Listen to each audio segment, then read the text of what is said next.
Hello student. So we had finished till reflection from plane mirror and spherical mirror, and today as we had decided that we'll be starting with refraction. Now what exactly is refraction and how is it different than reflection?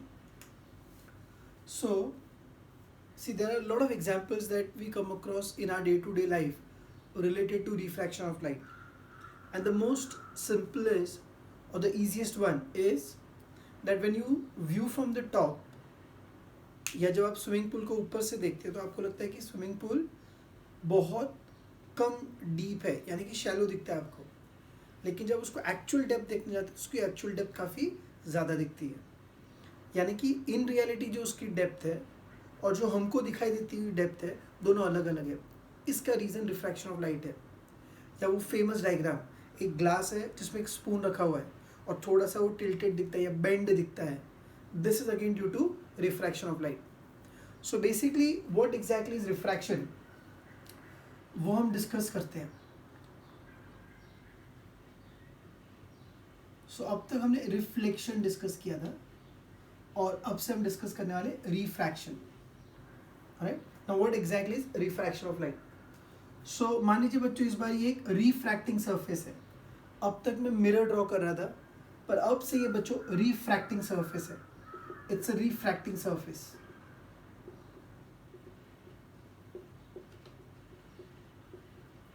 और refracting surface के दोनों तरफ के medium अलग अलग है, तो इसको मान लेते हैं मीडियम 1 और ये मान लीजिए मीडियम 2. सो एक मीडियम 1 और एक मीडियम 2. अब एक रे ऑफ लाइट सपोज इस तरीके से इंसिडेंट हुई. सोचो बच्चों, अगर ये रिफ्रैक्टिंग सरफेस नहीं होता या अगर ये एक ही मीडियम होता तो ये रे ऑफ लाइट ऐसे स्ट्रेट चला गया होता. ठीक है ना.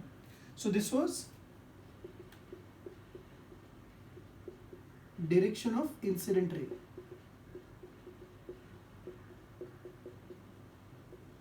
Fine.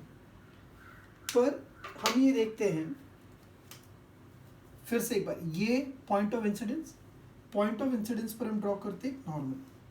So this is normal drawn at the point of incidence. देखा ये क्या बच्चों कि लाइट जब एक मीडियम से दूसरे मीडियम में जाती है, या तो वो नॉर्मल के पास बेंड होती है, या तो ये पॉसिबिलिटी है रिफ्रैक्टेड रे, या तो ये पॉसिबिलिटी है बच्चों, या एक और पॉसिबिलिटी ऐसी होती है बच्चों कि लाइट अपने ओरिजिनल डायरेक्शन से या तो नॉर्मल की तरफ बेंड होती है या तो नॉर्मल से दूर बेंड होती है. कौन सा सिचुएशन कब होगा वो हमको डिस्कस करना है. मैं आपको ये समझाना चाहता हूँ बच्चों कि जब लाइट एक मीडियम से दूसरे मीडियम में ट्रैवल करती है, या तो वो ओरिजिनल डायरेक्शन से नॉर्मल के पास बेंड होती है या तो वो ओरिजिनल डायरेक्शन से नॉर्मल से दूर बेंड होती है. ये जो फिनोमेना है जिसमें लाइट बेंड होती है, इस फिनोमेना को कहते हैं रिफ्रैक्शन ऑफ लाइट. सो मैं कह सकता हूँ refraction of light is bending of light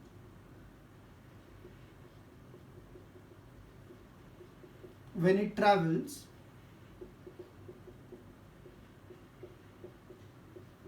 from one medium to other medium. अब इसमें एक एक्सेप्शन है, वो हम डिस्कस करते हैं, पर एक ओवरऑल डेफिनेशन अगर मुझे चाहिए तो मैं कह सकता हूँ bending of light when it travels from one medium to another medium is refraction of light. फिर से कहता हूँ, या तो वो ओरिजिनल डायरेक्शन से नॉर्मल की तरफ बेंड होगी एज शोन बाय रिफ्रैक्टेड रे 1, या तो वो ओरिजिनल डायरेक्शन से नॉर्मल से दूर बेंड होगी एज शोन बाय रिफ्रैक्टेड रे 2. ये जो बेंडिंग है that is called as refraction of light. हाँ, मैं आपसे एक बात कर रहा था कि एक एक्सेप्शन इसका है. वो एक्सेप्शन क्या है? एक्सेप्शन ऐसा है बच्चों कि अगर रे ऑफ लाइट रिफ्रैक्टिंग सरफेस पर, ये रिफ्रैक्टिंग सरफेस, अगर रे ऑफ लाइट नॉर्मल इंसिडेंस हो जाए, नॉर्मल, तो ये रे ऑफ लाइट अपने पाथ से डिविएट नहीं होती है. There is no bending. So this is one exception that we need to keep in mind. Okay, so maximum cases में लाइट बेंड होगी। एक एक्सेप्शन है नॉर्मल इंसिडेंस का, जहां पर लाइट बेंड होने वाली नहीं है।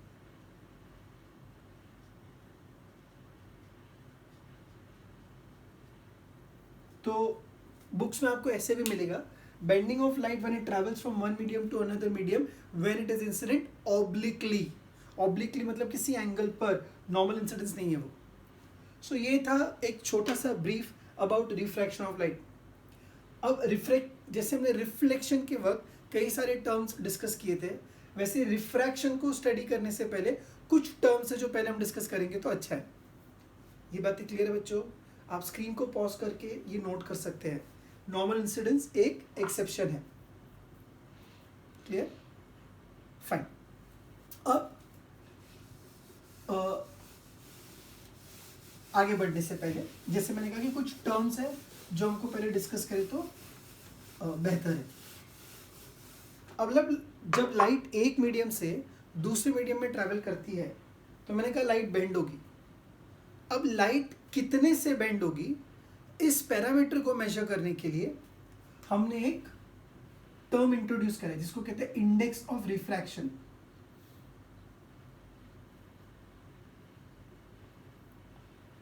मतलब रिफ्रैक्शन में लाइट बेंड होगी तो कितने से बेंड होगी, इसको मेजर करने के लिए एक टर्म है इंडेक्स ऑफ रिफ्रैक्शन, या जिसको हम ज्यादा कॉमनली जानते हैं इस नाम से रिफ्रैक्टिव इंडेक्स।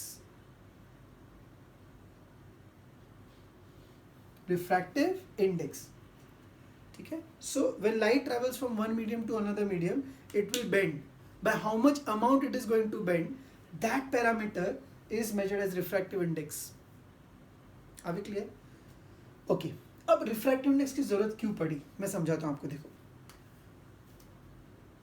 ये रिफ्रैक्टिंग सरफेस, ये इंसिडेंट रे, मान लीजिए ये नॉर्मल है drawn at the point of incidence, और ये लाइट ऐसे बेंड हो गई। मान लीजिए ये मीडियम 1, ये मीडियम 2, ठीक है। सो इन मीडियम 1 सपोज लाइट की speed v, frequency f, wavelength lambda, intensity I। Reflection के वक्त भी मैंने ये डिस्कस किया था, यहाँ भी देखेंगे। जब लाइट दूसरे मीडियम में जाती है तो उसकी स्पीड चेंज होती है। अच्छा, टू मेक इट इजी मान लीजिए ये v1, ये लैम्डा 1, ये I1, ये f1। सो सेकेंड मीडियम में जाने पर उसकी स्पीड हो जाती है v2। ये स्पीड। सो रिफ्रैक्शन की वजह से स्पीड चेंज होती है। डिपेंडिंग अपॉन स्पीड इंक्रीज होगी या डिक्रीज होगी, लाइट की बेंडिंग या तो नॉर्मल के पास होती है या तो नॉर्मल से दूर होती है। अब थोड़ी देर पहले मैंने कहा था बेंड होगी या तो नॉर्मल के पास या तो नॉर्मल से दूर। तो वो डिसाइड कौन करता है? स्पीड। जब लाइट एक मीडियम से दूसरे मीडियम में जाती है तो उसकी स्पीड या तो इंक्रीज होगी या तो डिक्रीज होगी। Depending upon that either it will bend towards a normal और it will bend away from the normal. इसकी वेवलेंथ लैम्डा 2 हो जाएगी, यानी रिफ्रैक्शन की वजह से वेवलेंथ में भी चेंज आता है।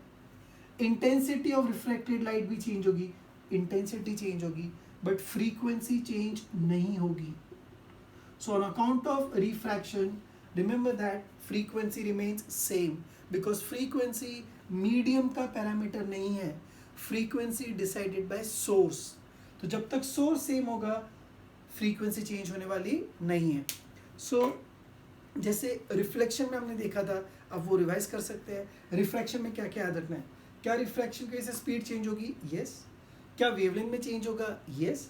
क्या इंटेंसिटी में चेंज होगा? यस। बट फ्रीक्वेंसी में चेंज होने वाला नहीं है। अब जब हम कह रहे हैं कि लाइट की स्पीड चेंज होती है तो स्पीड कितने अमाउंट से चेंज होगी? स्पीड डबल होगी, स्पीड हाफ होगी, 1/4 होगी, 1.5 से ज़्यादा होगी, 1.2 से ज़्यादा होगी। ये सब मेजर करने के लिए हमको रिफ्रैक्टिव इंडेक्स की ज़रूरत पड़ती है। तो बेसिकली रिफ्रैक्टिव इंडेक्स आपको ये बताता है कि जब लाइट एक मीडियम से दूसरे मीडियम में जाती है तो उसकी स्पीड में कितना चेंज आने वाला है। इसीलिए when we define refractive index, हम रिफ्रैक्टिव इंडेक्स को कैसे डिफाइन करते हैं? तो स्पीड के रेशियो के टर्म में ही डिफाइन करते हैं। अच्छा, रिफ्रैक्टिव इंडेक्स को हम दो तरीके से मेजर कर सकते हैं बच्चों। एक होता है absolute refractive index, RI is for refractive index, और एक होता है relative refractive index. Now what is absolute refractive index and what is relative refractive index? जब लाइट एक मीडियम से दूसरे मीडियम में जा रही है, सुनना बच्चों ध्यान से, when light travels from one medium to another medium, अगर फर्स्ट मीडियम एयर है, अगर फर्स्ट मीडियम एयर है और ये मीडियम कोई और मीडियम है, ये ग्लास हो सकता है, ये वाटर हो सकता है, ये अल्कोहल हो सकता है, ये डायमंड हो सकता है, ये ग्लिसरीन हो सकता है, कुछ भी हो सकता है। अगर फर्स्ट मीडियम एयर है, दूसरा इनमें से कोई भी मीडियम है, तो ऐसे रिफ्रैक्टिव इंडेक्स को कहते हैं एब्सोल्यूट रिफ्रैक्टिव इंडेक्स। मतलब लाइट जब एयर से किसी मीडियम में जाएगी तो वो मीडियम लाइट को कितने से बेंड करेगा, उसकी स्पीड को कितने से चेंज करेगा, उसको मेजर करने के लिए हम पढ़ते हैं रिफ्रैक्टिव इंडेक्स यानी एब्सोल्यूट रिफ्रैक्टिव इंडेक्स।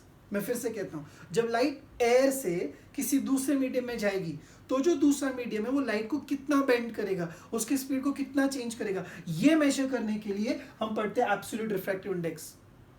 लेकिन जब लाइट किसी मीडियम से किसी दूसरे मीडियम में जाएगी, यानी कि एयर, माफ कीजिए, ग्लास से वाटर, वाटर से ग्लास, ग्लास से डायमंड, तो जो रिफ्रैक्टिव इंडेक्स है उसको बोलेंगे relative refractive index.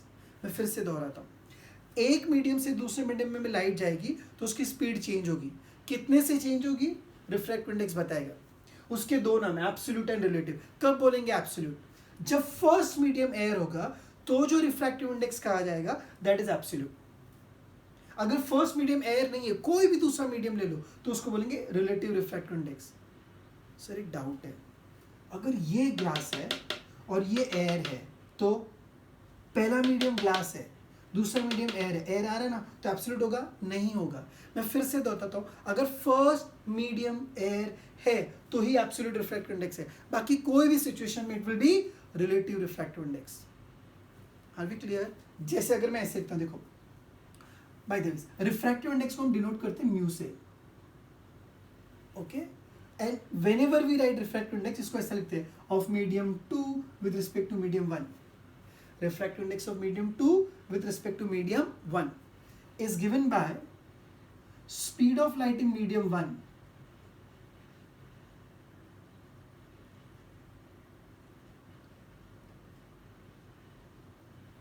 divided by speed of light in medium 2.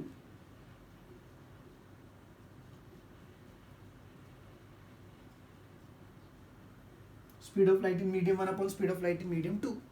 जैसे अगर लाइट, ध्यान से सुनो बच्चों, एयर से ग्लास में जा रही है, एयर से ग्लास में, तो हम लिखेंगे रिफ्रैक्टिव इंडेक्स ऑफ ग्लास, क्योंकि ग्लास में जा रही है, with respect to air is speed of light in air upon speed of light in glass. अब एयर में जो लाइट की स्पीड है उसको हम c लिखते हैं, 3 × 10⁸ divided by speed of light in glass. अगर लाइट एयर से वाटर में जा रही है तो आप लिखोगे refractive index of water with respect to air, speed of light in air upon speed of light in water, जो होगा c/। अब यहां पर बच्चों एक इंपॉर्टेंट पॉइंट हम डिस्कस कर सकते हैं। सर कौन सा? हम सब जानते हैं कि लाइट की सबसे ज्यादा स्पीड एयर या वैक्यूम में होती है, वैसे हम कहते हैं, यानी c सबसे बड़ा है। सो अगर सबसे बड़े वैल्यू को बाकी किसी भी वैल्यू से अगर आप डिवाइड करोगे तो डिवाइड करने पर जो रेशियो होगा वो ग्रेटर देन 1 आने वाला है। सिंपल है ना, अगर न्यूमरेटर बड़ा है डिनोमिनेटर छोटा है तो डिवाइड करने पर रेशियो 1 से बड़ा आएगा। कहने का मतलब, अगर मैं एब्सोल्यूट रिफ्रैक्टिव इंडेक्स की बात करूं तो हमेशा ये यहां पर एयर ही आने वाला है। क्यों? क्योंकि speed of light in medium 1 air ही होगा। अगर हमेशा यहां पर एयर आने वाला है तो यहां पर c आने वाला है, मतलब this ratio will be greater than 1। So बच्चों please keep in mind, absolute refractive index is always greater than 1। Sir what about relative? देखते हैं। पहले ये क्लियर है कि absolute refractive index is always greater than 1। Absolute होने के लिए फर्स्ट मीडियम क्या होना चाहिए? एयर। अब अगर मैं आपके सामने ऐसे लिखता हूं बच्चों, ध्यान देना अच्छे से, refractive index of water with respect to glass, refractive index of water with respect to glass, तो क्या होना चाहिए? रिफ्रैक्टिव इंडेक्स ऑफ, माफ कीजिए, speed of light in glass upon speed of light in water. So ये कैसे लिखा, simple है, देख जो ऊपर है ना उसकी स्पीड ऊपर आती है, जो नीचे उसकी स्पीड नीचे आती है। यहाँ ऊपर एयर है तो स्पीड इन एयर ऊपर है, और ये ग्लास यहाँ पे ग्लास। सो वो कैसे, तो देख refractive index of medium 2 with respect to medium 1 is speed of light in medium 1। तो water with respect to glass, speed of light in medium 1, medium 1 कौन बन रहा है, ग्लास, तो speed of light in glass upon speed of light in water. मैं ये assume करता हूं बच्चों कि सपोज ये रेशियो ग्रेटर देन 1 है, मैं ऐसे अज्यूम करता हूं, आई एम नॉट सेइंग कि ये ग्रेटर देन 1 ही होगा, but let's say for example ये ग्रेटर देन 1 है। सो मुझे क्या लग रहा है, रिलेटिव रिफ्रैक्टिव इंडेक्स 1 से बड़ा है। क्यों रिलेटिव, बिकॉज एयर यहां पर नहीं है, या फर्स्ट मीडियम एयर नहीं है। अच्छा अगर ऐसा होता refractive index of glass with respect to water, तो क्या आएगा बताओ, फर्स्ट मीडियम वाटर, तो speed of light in water upon speed of light in glass. अब सोचो बच्चों, अगर ये रेशियो 1 से बड़ा है तो डेफिनेटली ये रेशियो 1 से छोटा होगा। ऐसे कैसे, अरे भाई ये अगर बड़ा नंबर ये छोटा नंबर है तो रेसिप्रोकल होगा तो लेस देन 1 आएगा। अच्छा क्या ये रिलेटिव रिफ्रैक्टिव इंडेक्स है, यस। क्या ये भी रिलेटिव है, यस। यानी रिलेटिव 1 से बड़ा भी हो सकता है और 1 से छोटा भी हो सकता है, जबकि absolute refractive index is always greater than 1। Absolute refractive index is always greater than 1। Relative refractive index can be greater than 1 और it can be less than 1। ये क्लियर है बच्चों, आते हैं क्या क्या देखा। जब लाइट एक मीडियम से दूसरे मीडियम में जाती है तो उसकी स्पीड में चेंज आएगा। स्पीड में चेंज, स्पीड इंक्रीज हो सकती है, डिक्रीज हो सकती है। कितने से इंक्रीज होगी, कितने से डिक्रीज होगी, ये मेजर करने के लिए एक पैरामीटर है, रिफ्रैक्टिव इंडेक्स और इंडेक्स ऑफ रिफ्रैक्शन, जो हम दो तरीके से मेजर करते हैं, absolute refractive index and relative refractive index. Okay, absolute refractive index कब होगा, जब फर्स्ट मीडियम एयर होगा, सेकंड मीडियम चाहे जो हो जाए, that time the refractive index is absolute refractive index. पर अगर फर्स्ट मीडियम एयर नहीं है तो जो रिफ्रैक्टिव इंडेक्स होगा that is called as relative refractive index. अच्छा रिफ्रैक्टिव इंडेक्स लिखते कैसे हैं, so refractive index of medium 2 with respect to medium 1 is speed of light in medium 1 upon speed of light in medium 2। So refractive index of glass with respect to air is speed in air upon speed in glass. Speed in air is c सबसे बड़ा है तो definitely ratio 1 से ज्यादा होगा, same भी ये भी 1 से ज्यादा होगा। पर अगर रिलेटिव की बात करें, फर्स्ट मीडियम एयर नहीं है, फर्स्ट मीडियम एयर नहीं है, तो ये दोनों रिलेटिव है। पर अगर ये 1 से बड़ा है तो ये 1 से छोटा है। कहने का मतलब relative refractive index can be greater than 1 और it can be less than 1। ठीक है, you can pause the screen and note it down. So क्या रिफ्रैक्शन में स्पीड चेंज होगा, यस। वेवलेंथ चेंज होगा, यस। इंटेंसिटी चेंज होगी, yes. Frequency change, no. Why, frequency is decided by source. Okay, refractive index को हम दो तरीके से मेजर कर सकते हैं, absolute refractive index and relative refractive index. अगर फर्स्ट मीडियम एयर है तो it is absolute refractive index. First medium air नहीं है, कोई भी दूसरी सिचुएशन है, then it is relative refractive index. Absolute refractive index is always greater than 1। Relative refractive index can be greater than 1 और it can be less than 1। How to write refractive index, दो medium के बीच का refractive index. रिफ्रैक्टिव index of medium 2 with respect to medium 1 is speed of light in medium 1 upon speed of light in medium 2। और एक कुछ example मैंने आपके सामने लिखे हैं। ठीक है, चलिए थोड़ा सा और आगे बढ़ते हैं।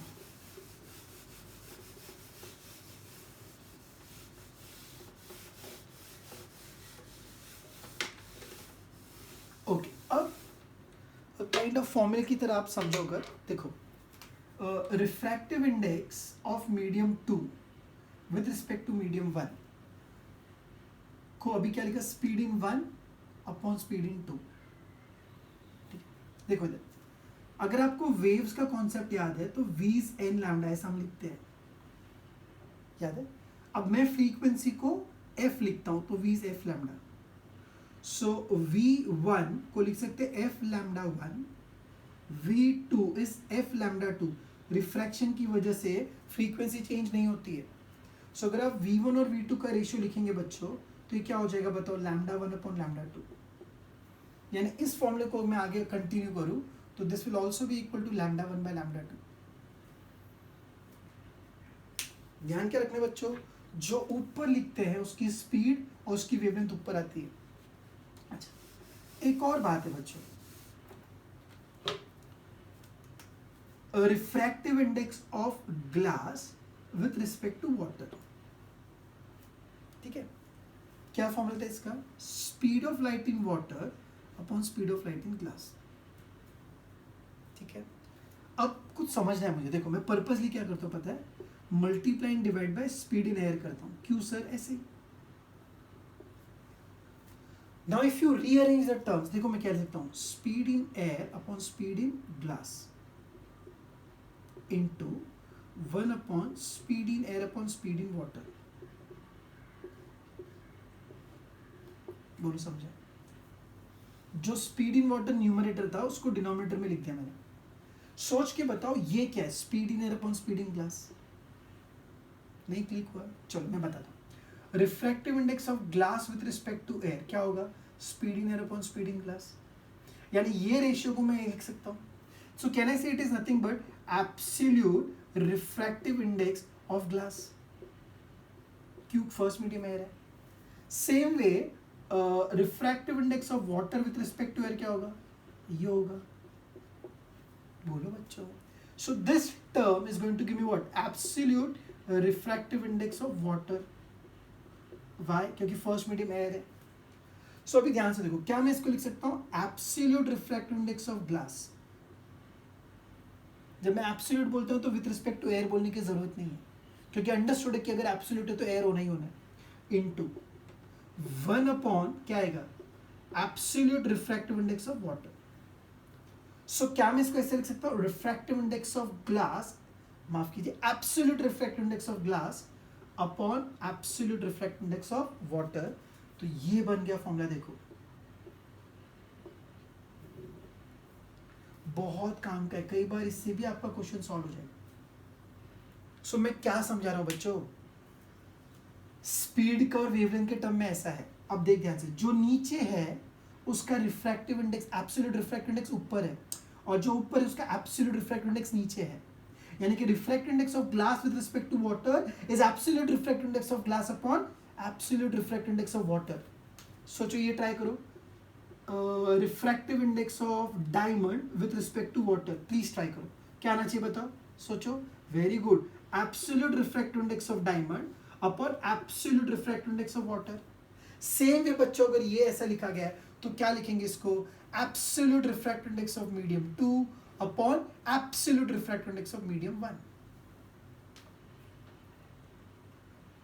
So refractive index of medium 2 with respect to medium 1, 2 और 1 कुछ भी हो सकते हैं। Speed in 1 upon speed in 2, wavelength in 1 upon wavelength in 2, absolute refractive index of medium 2 divided by absolute refractive index of medium 1। बहुत ही useful ये sequence of formula आगे काम आएगा। ऑलराइट, चलो थोड़ा सा अपना डिस्कशन और आगे बढ़ाते बच्चों। अब अगर मैं लॉज ऑफ रिफ्रैक्शन की बात करूं, लॉज ऑफ रिफ्रैक्शन की बात करूं, तो देखिए उसमें क्या है।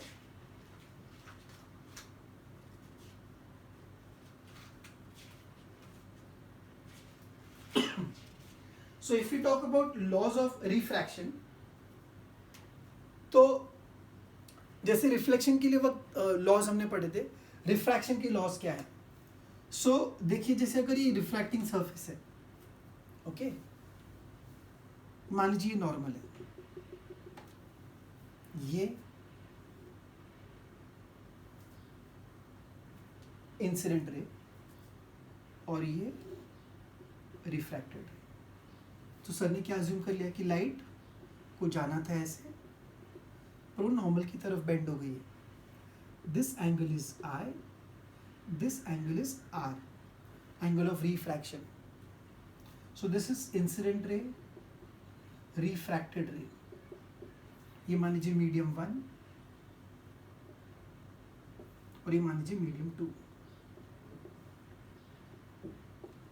यहां का रिफ्रैक्टिव इंडेक्स μ1, यहां का refractive index μ2। So laws of refraction क्या क्या कहते हैं वो देखते हैं हम। सबसे पहली बात और स्टैंडर्ड कि इंसिडेंट रे और refracted ray are on the opposite side of the normal drawn at the point of incidence. वही पुरानी बात, incident ray and refracted ray are on the opposite sides of the normal drawn at the point of incidence.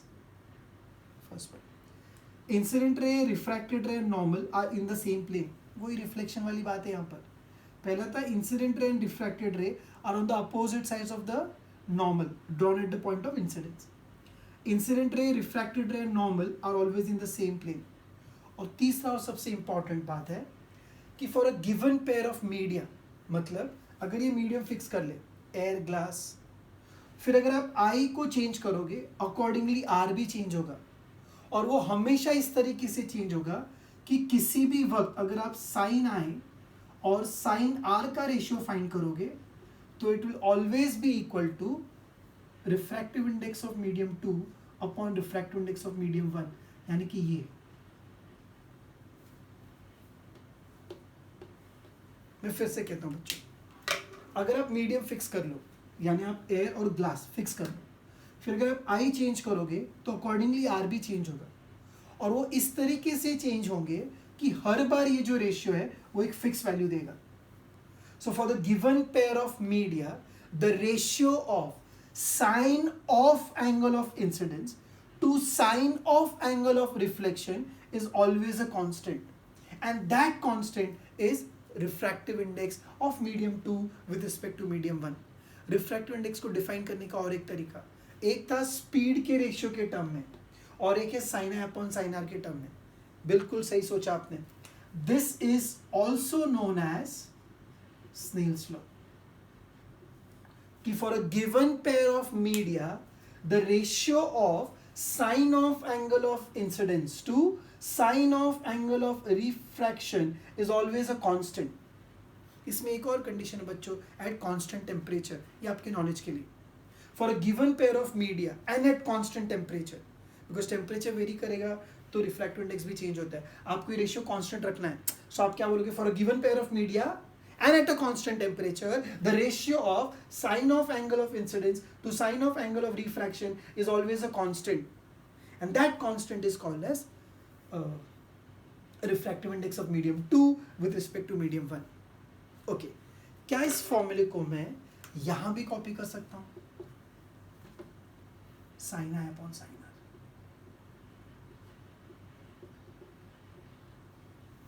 सो ये एक sequence of formula है जो हमारे काम आता है.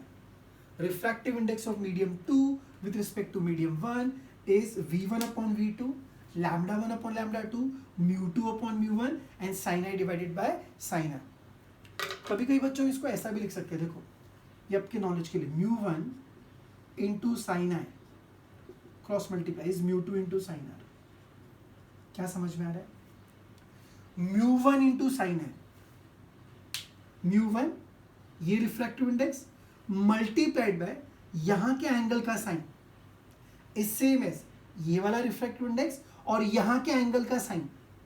सो the product of refractive index and sine of angle in that medium is always equal to constant, क्योंकि ये x इंटू वाई कॉन्स्टेंट हो गया ना, x1 y1 equal to x2 y2 ऐसा आ रहा है, यानी कि इनका प्रोडक्ट हमेशा क्या आने वाला है, constant. And that is the reason why हम ऐसा लिख सकते हैं, mu into sin theta is always a constant. बहुत लंबे लंबे सॉल्यूशंस को छोटे बनाने में ये काम आएगा. mu into sin theta is constant. कैसे सर, फिर से बताओ. अच्छा ये समझा था, हाँ sir. Sense law, cross multiply समझा, हाँ सर. μ1 क्या है, रिफ्रैक्टिव इंडेक्स, यहाँ के साइन का एंगल इज सेम एज ये और यहाँ के साइन का एंगल, यानी कि mu into sin theta x1 y1 is x2 y2. और ये बचपन में पढ़ा जब ऐसा होगा तो x into y is always a constant. Are we clear? चलो 5 मिनट्स में मैं रिवाइज करता हूँ. What was refraction, bending of light. हमेशा सिवाय किसके, जब नॉर्मल इंसिडेंस होगा तब. जब लाइट बेंड होगी तो स्पीड इंक्रीज होगी या तो डिक्रीज होगी. ये इंक्रीज डिक्रीज को मेजर करने के लिए रिफ्रैक्टिव इंडेक्स, जो दो तरीके से मेजर करते हैं, absolute and relative. First medium air होगा तो एब्सोल्यूट, जो हमेशा एक से ज्यादा आएगा. फर्स्ट मीडियम अगर एयर नहीं है तो it can B, it is relative refractive index which either is greater than 1 और इट इज लेस देन 1. फिर रिफ्रैक्टिव इंडेक्स को फॉर्मूला एक सीक्वेंस मैंने आपको दिया. फिर रिफ्रैक्शन होगा तो स्पीड चेंज होगी, वेवलेंथ चेंज होगी, इंटेंसिटी चेंज होगी, फ्रीक्वेंसी चेंज होने वाली नहीं है. ओके, फिर लॉज ऑफ रिफ्रैक्शन कि इंसिडेंट रे और रिफ्रैक्टेड रे नॉर्मल के अपोजिट साइड पर है. Incident ray, refracted ray and normal एक प्लेन में है. अच्छा, सिंस ये एक प्लेन में, एक और बात अगर आपको याद है, i vector cross r vector dot n vector, यहाँ पर भी जीरो होना चाहिए क्योंकि तीनों वेक्टर प्लेनर है। सो जो रिफ्लेक्शन के वक्त हमने पढ़ा था सेम वैसा रिफ्रैक्शन के लिए भी हो सकता है कि किसी दो का क्रॉस अगर थर्ड के साथ डॉट लेंगे तो आंसर क्या आने वाला है, जीरो। फिर एक और बात, स्नेल्स लॉ। क्या था Snell's law? For a given pair of media and at a constant temperature, the ratio of sine of angle of incidence to sine of angle of refraction is always a constant, and that constant is refractive index of medium 2 with respect to medium 1. Has everyone understood it? So ये basic, एकदम basic related to refraction हमने discuss किया। अब इसके बाद कुछ questions हम refraction के कर सकते हैं। पहले सच बताओ बच्चों, ये समझ में आया? अच्छा, ये वाला पॉइंट क्लिक हुआ। कोप्लेनार था, इसलिए किसी भी दो का क्रॉस थर्ड के साथ अगर डॉट तो आंसर क्या आने वाला है, zero. You can pause the screen and copy it down.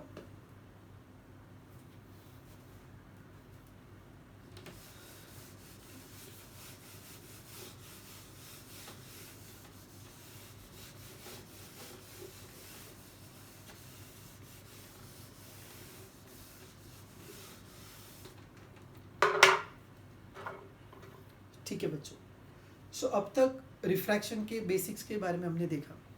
एक और टर्म जो रिफ्रैक्शन में भी हम डिस्कस करेंगे, फिर से एक बार, एंगल ऑफ डेविएशन। याद है जब मैंने रिफ्लेक्शन एक्सप्लेन किया था? चलो बताओ रिफ्लेक्शन में क्या था, एंगल ऑफ डेविएशन याद करो। Correct, delta is 180 degree minus 2y। याद है ऐसा कुछ? बट मैंने तब कहा था आपसे कि this is due to reflection. Same ऐसा रिफ्रैक्शन में भी आएगा और अब वो आ चुका है। देखिए यहाँ पर, जैसे मान लीजिए ये रिफ्रैक्टिंग सरफेस है, दिस इज नॉर्मल,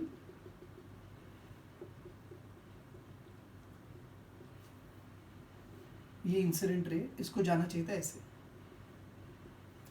अब सपोज करिए मीडियम 1 है और ये मीडियम 2 है, ठीक है। सो मीडियम 1 का रिफ्रैक्टिव इंडेक्स मान लीजिए μ1 है और मीडियम 2 के लिए वो μ2 है और μ2 μ1 से बड़ा है। कुछ याद आता है आपको? तो देखते हैं। जब μ2 μ1 से बड़ा होता है तो आपने ऐसे वर्ड सुने होंगे कि μ2 is denser medium and μ1 will be rarer medium. Refractive index ज्यादा होना यानी कि डेंसर मीडियम है। इसको ऑप्टिकली डेंसर बोलते हैं, वो याद रखना बच्चों। ये मटेरियल डेंसिटी जैसा नहीं है, ये लाइट के पॉइंट ऑफ व्यू से ये मीडियम इससे ज़्यादा डेंसर है। आपके नॉलेज के लिए, डेंसर मीडियम लाइट में जब हम कहते हैं तो वो मीडियम होता है जिसमें लाइट की स्पीड कम होती है। जिसमें स्पीड कम वो डेंसर होगा लाइट के पॉइंट ऑफ व्यू से। सो अगर मैं कहता हूँ कि ग्लास डेंसर है लाइट के लिए, इसका मतलब एज कम्पेयर टू एयर, इसका मतलब ग्लास में लाइट की स्पीड कम है। समझा? वो नॉर्मल डेंसिटी की बात यहाँ नहीं हो रही है बच्चों।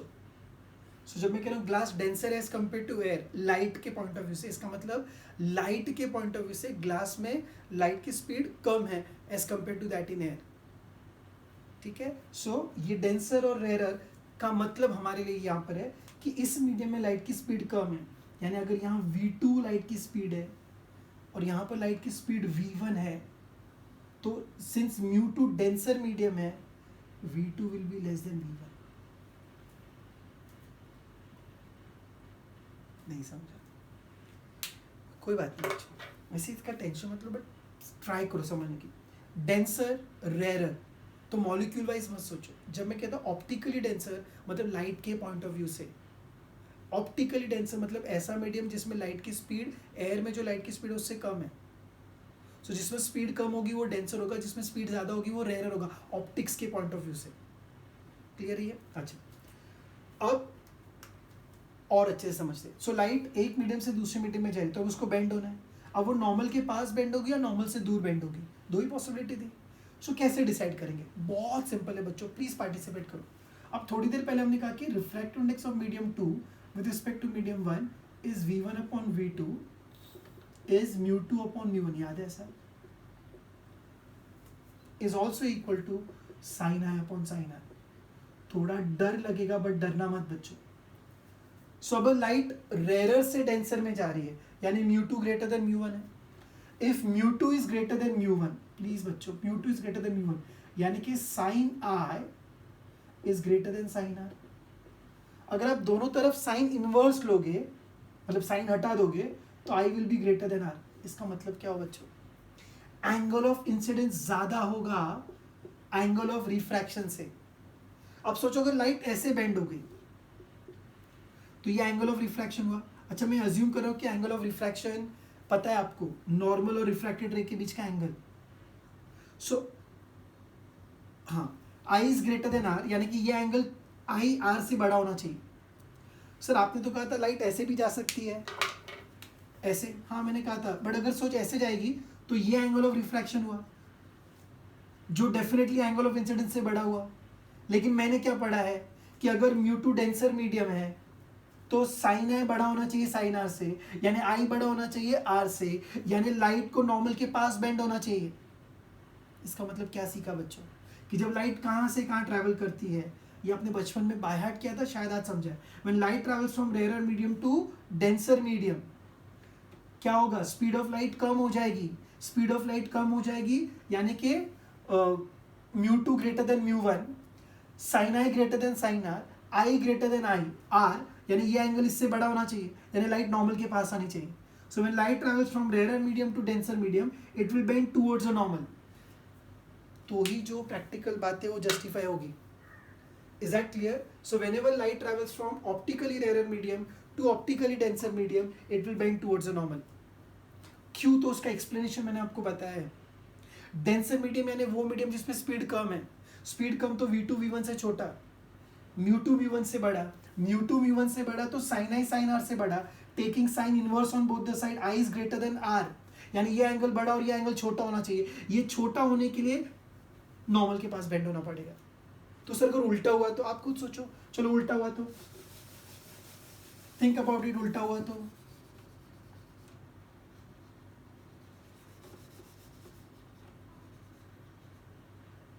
सोचो अगर उल्टा हुआ तो क्या होगा. कोशिश करते हैं.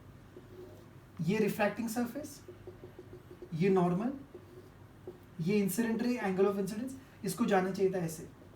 अब मैं कह रहा हूँ ये डेंसर मीडियम है, डेंसर, और ये रेयर मीडियम है. तो यहाँ का रिफ्रैक्टिव इंडेक्स μ1 है और ये μ2 है, और μ2 छोटा है μ1 से. रेयर मीडियम ना, सो μ2 छोटा है μ1 से, यानी कि v2 बड़ा है v1 से. μ2 छोटा है μ1 से, μ2 छोटा है μ1 से, इसलिए साइन आई छोटा होगा साइन आर से, यानी कि आई छोटा होगा आर से. यानी एंगल ऑफ इंसिडेंस छोटा और एंगल ऑफ रिफ्रैक्शन ज्यादा आना चाहिए. एंगल ऑफ रिफ्रैक्शन ज्यादा आने के लिए लाइट को नॉर्मल से दूर जाना पड़ेगा. And that is the reason why when light travels from denser medium to rarer medium, it will bend away from the normal. तो जो प्रैक्टिकल चीज है वो जस्टिफाई हो रही है. Has everyone understood it? Sure. Okay. क्या याद रखना है? When light travels from rarer medium to denser medium, it will bend towards the normal. And when light travels from denser medium to rarer medium, it will bend away from the normal. उस पर वापस से हम आएंगे. Okay. चलो बच्चों. सो अब अपने काम की बात देखें. ये रिफ्रैक्टेड रे है, ये डायरेक्शन ऑफ इंसिडेंट रे है. ओके, सो मैं कह रहा हूं कि अगर ये सरफेस बीच में नहीं होता तो ये इंसिडेंट रे ऐसे गई होती, पर रिफ्रैक्शन की वजह से वो ऐसे चली गई है. तो मैं बोलूँ लाइट ने अपने पाथ को चेंज किया, तो कैन वी से लाइट डिविएट हुई है. सो ये जो एंगल है इसको हम कहेंगे एंगल ऑफ डेविएशन. क्या कहेंगे इसको? Angle of deviation. किसकी वजह से? रिफ्रैक्शन की वजह से. अब एक बात बताओ मुझे, ये रिलेशन हम निकालते हैं. Okay, this angle is angle of refraction. एक बात बताओ, ये रे एक्सटेंड किया और ये नॉर्मल वाली लाइन एक्सटेंड की मैंने. फिर से देखो, इस लाइन को पूरा एक्सटेंड करते हैं ज्योमेट्री, और इसको ऐसे करते हैं. कोई बता सकते हैं पूरा एंगल कितना होगा? यस, आई होगा. क्यों आई होगा? क्योंकि सर ये और ये वर्टिकली अपोजिट एंगल है, सो इसकी वैल्यू भी आई होगी. इसका मतलब जो आई है कहने से वो दो पार्ट से मिलके बना हुआ है. कौन से दो पार्ट? Are and delta. तो यहाँ पे मैं क्या लिख सकता हूँ? I is equals to r plus delta, यानी कि delta will be equal to what? I minus R. This is formula for angle of deviation due to refraction. वो भी कब? When light travels from rarer medium to denser medium. Delta is I minus R. कब use करना है? When light travels from rarer medium to denser medium. फिर से करें, चलो एक बार वापस है. लाइट को जाना था ऐसे स्ट्रेट, रिफ्रैक्टर को ऐसे चली गई, क्यों अंदर की तरफ बेंड हुई, मैंने एक्सप्लेन किया. अब ये एंगल लाइट का डायरेक्शन और रिफ्रैक्टेड रे का डायरेक्शन, दिस रेड कलर से जो मैंने ड्रॉ किया है, this is angle of deviation.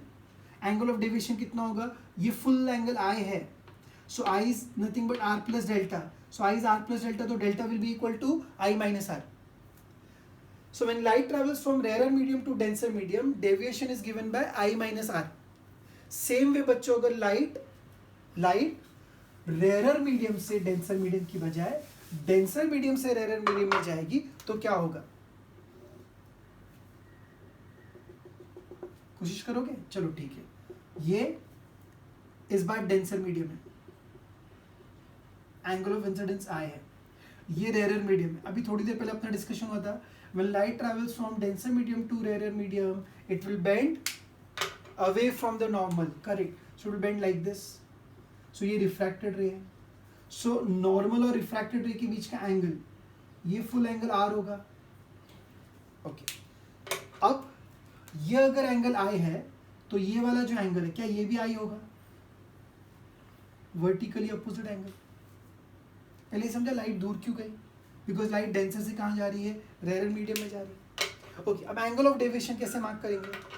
चलो, ये लाइट का डायरेक्शन है, this was direction of incident ray, ये रिफ्रैक्टेड रे है.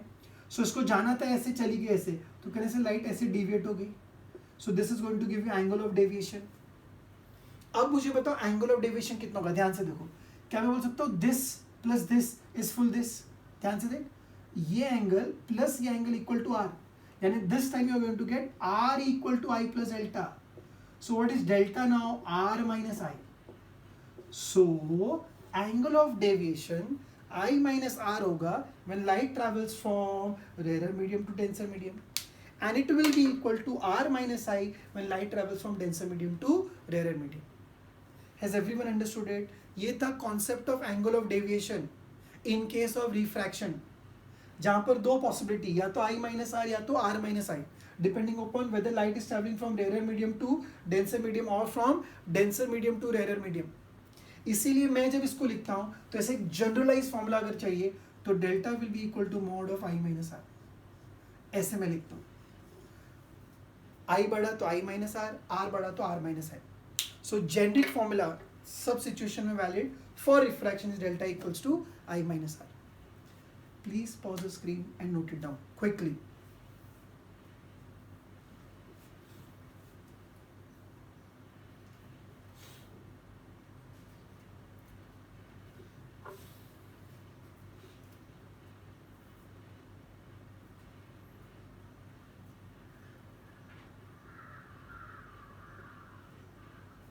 ठीक है, चलिए आगे बढ़ते हैं.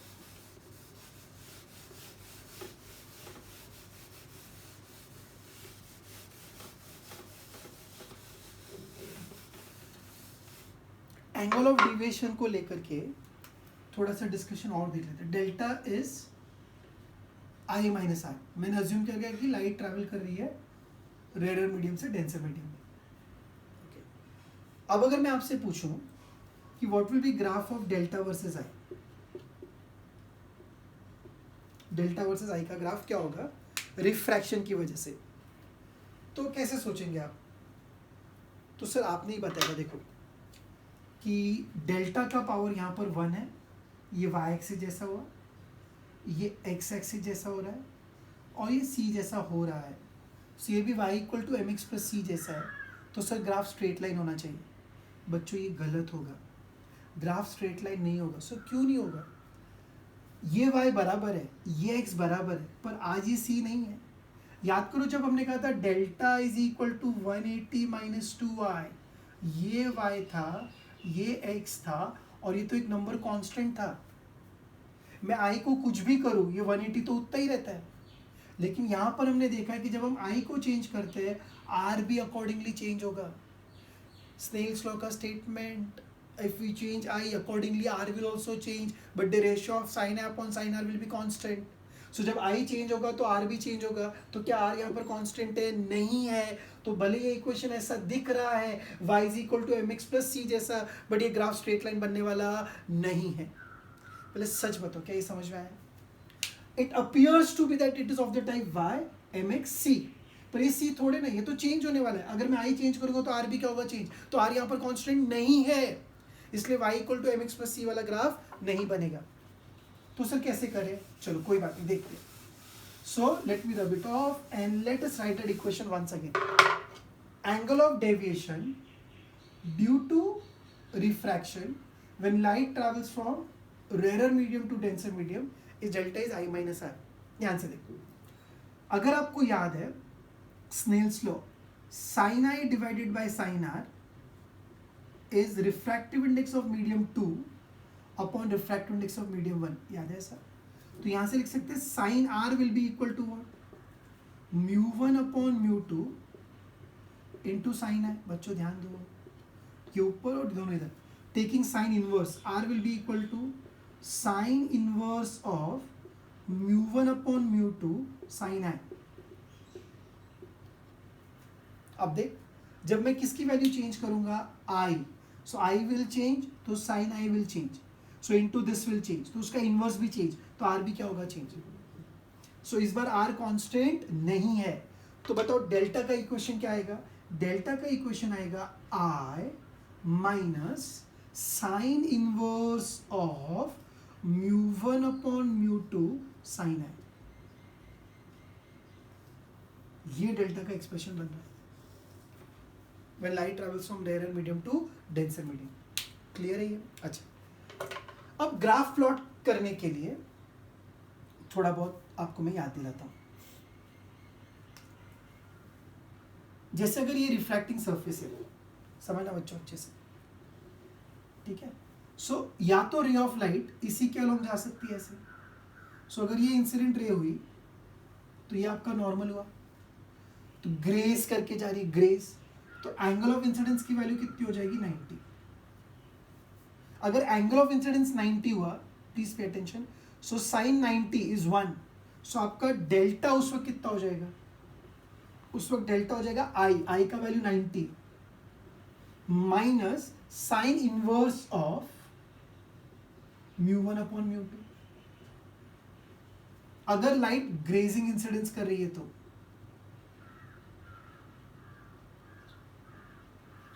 आई hope you are getting it. एक सरफेस पे लाइट जस्ट टच करके जा रही है, ग्रेज करके जा रही है, उसके अलोंग जा रही है, और अगर ये मैं नॉर्मल कंसिडर कर रहा हूं तो एंगल ऑफ इंसिडेंस 90 और डेल्टा का इक्वेशन वैसा कुछ आएगा. ऑन दी अदर हैंड बच्चों, अगर ये सरफेस है और रे ऑफ लाइट नॉर्मल इंसिडेंस होते हैं, नॉर्मल इंसिडेंस, ये सब कुछ रिफ्लेक्शन के वक्त हम डिस्कस कर चुके हैं, रिफ्लेक्शन के पॉइंट ऑफ व्यू से. अब हम डिस्कस करें रिफ्रैक्शन के पॉइंट ऑफ व्यू से. सो अगर नॉर्मल इंसिडेंस है तो एंगल ऑफ इंसिडेंस कितना होगा? 0. क्यों सर? क्योंकि ये इंसिडेंट रे और नॉर्मल भी यहाँ पर ही है. सो अगर एंगल ऑफ इंसिडेंस 0 हुआ तो sine 0 0 0 into anything 0, sine inverse of 0 भी 0, तो आपको डेल्टा की वैल्यू 0 मिलती है, क्योंकि रे ऑफ लाइट स्ट्रेट ऐसे चली जाती है दूसरे मीडियम में. सो इसका मतलब अब अगर मुझे ग्राफ प्लॉट करना है तो मेरे पास दो पॉइंट हो गए. एक कोऑर्डिनेट है 0,0, I0 तो डेल्टा 0, और दूसरा होगा जब I की वैल्यू 90 तो डेल्टा की ये वाली वैल्यू अजीब सी 90 minus sine inverse of mu1 upon mu2. इसको जब हम ग्राफिकली प्लॉट करते बच्चों तो ग्राफ कुछ इस तरीके से आएगा, डेल्टा वर्सेस I का graph. This is angle of incidence, ये एंगल ऑफ डेविएशन 0,0 पक्का आने वाला है 0,0, और I की वैल्यू जो π/2 है, 90 डिग्री को π/2 रेडियंस लिख सकते हैं. तो ग्राफ कुछ इस तरीके से बनता है, साइन के थ्रू रिलेटेड है. It is not a straight line, ये कर्व पाथ है, बिकॉज उसमें साइन वाला टर्म आता है. Are we clear? समझ में आया? सो ये था एंगल ऑफ डेविएशन का ग्राफ ड्यू टू रिफ्रैक्शन, वो भी जब लाइट रेयर से डेंसर जा रही है. हम angle of deviation due to reflection भी पढ़ चुके हैं, और आज हमने देखा angle of deviation due to refraction. So this was first class, a brief discussion about the reflection of light. Next time we'll discuss few more concepts. Okay students, thank you.